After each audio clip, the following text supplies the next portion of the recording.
Have you ever read something so incredible, it's almost hard to believe? Hundreds of years before Jesus was born, the prophet Isaiah wrote a stunning prediction about a figure known as the suffering servant. It's a story that has echoed through history, found in the 53rd chapter of his book. Isaiah asks, "Who has believed our message?"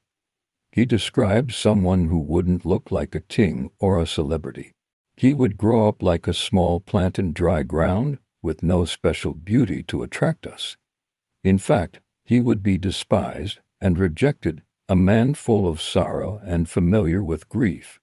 People would turn their backs on him, look away, and treat him as if he were nothing. But here's the twist. Isaiah reveals that this suffering wasn't for his own sake. Surely, he took up our pain and bore our suffering. We thought he was being punished by God for his own wrongdoing, but we had it all wrong. He was pierced for our transgressions, crushed for our iniquities.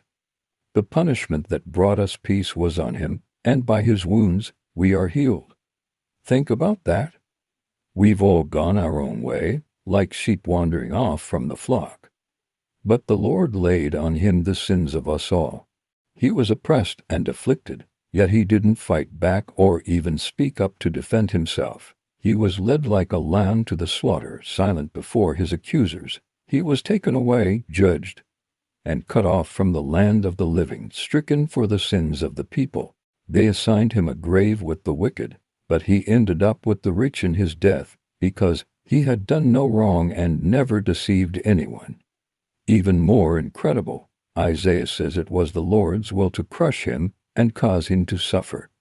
By making his life a guilt offering, he would see his spiritual offspring, and the will of the Lord would prosper in his hand.